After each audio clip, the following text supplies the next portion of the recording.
It is said that death waits for no man. In some especially tragic cases, it waits for no child either.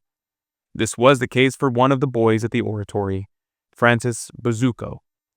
If you watched my previous video on the boy who chose heaven, you are already familiar with the miraculous way that this young man crossed over from the temporal to the eternal.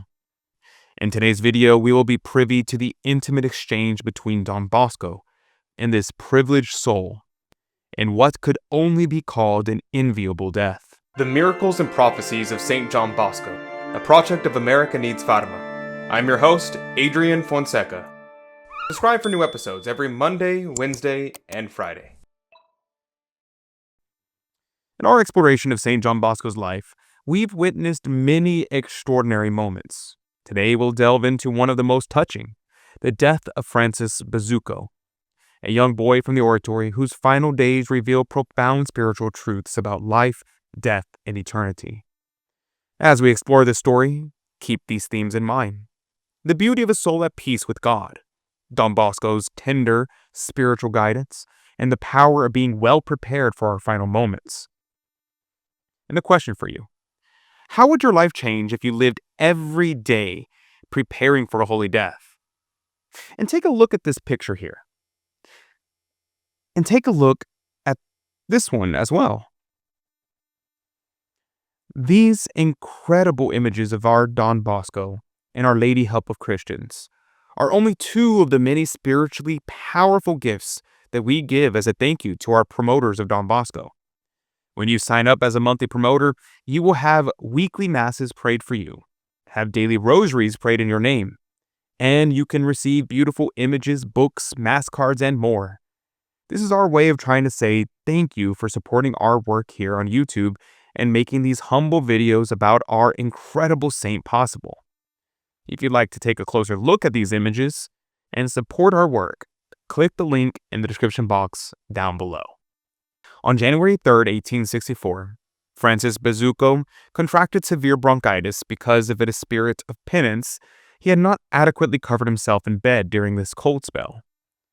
His illness lasted only 7 days, days of exemplary patient Christian resignation. He could breathe, but only with difficulty, and while a persistent headache tormented him. Medicines brought no relief. Now, what many people don't know is that Don Bosco wrote a little biography of Besucco. He called it The Little Shepherd of the Alps. This next part of the video is taken directly from that little book. On the evening of the 5th day, I asked him if he had a message for anyone. Yes, he replied. Tell everyone to pray for me, so I need to spend only a short time in purgatory. What shall I say to your companions? Tell them to flee from scandal and always to strive for good confessions. And to the clerics, tell them to give the boys good examples and good advice whenever they need it. And to your superiors, I thank them for having been so good to me. Tell them to keep working for the salvation of souls. When I'm in heaven, I'll pray for them. And what do you have to say to me? My question deeply moved the boy. Looking steadily at me, he went on. Please help me to save my soul. I have prayed long for the favor of dying in your arms. Please do me this act of charity. Stay with me to the end. I assured him that I would not leave him in health or sickness, particularly at the point of death. Then he brightened up, and his only thoughts were to prepare himself for the last sacraments.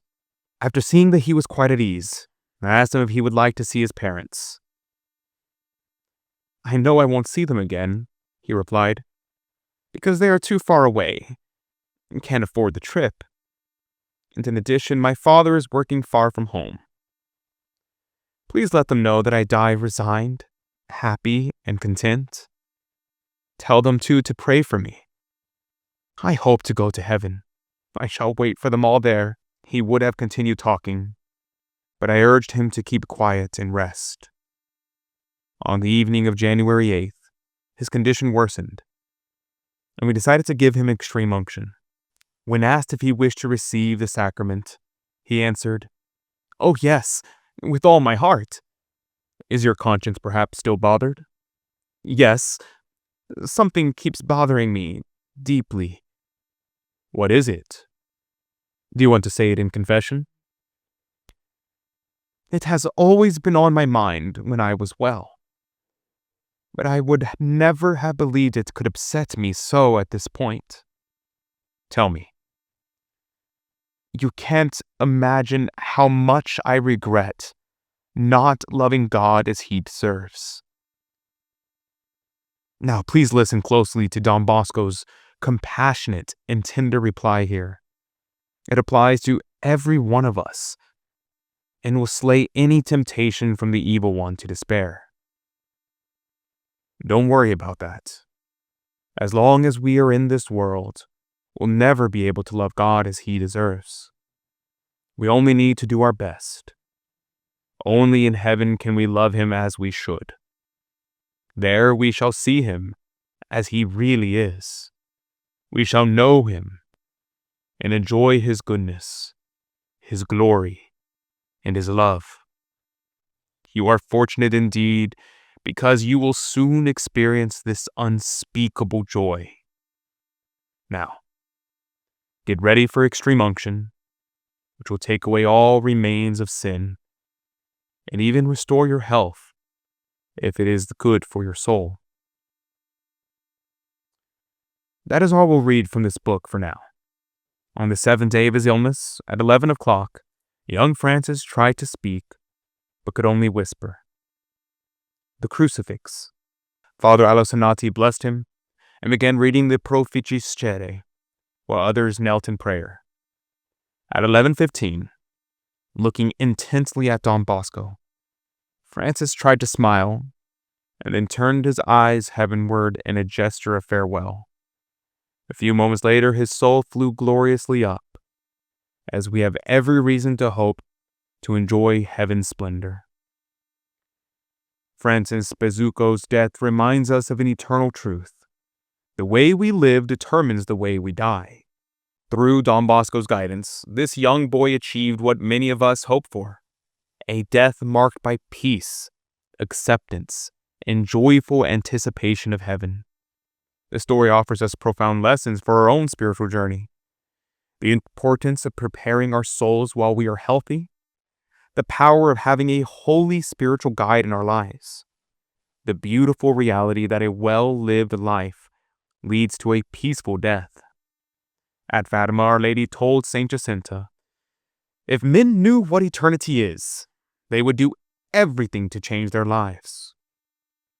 Francis died an enviable death because, thanks to Don Bosco, he knew where he wanted to spend his eternity and was well prepared to spend it with God in heaven.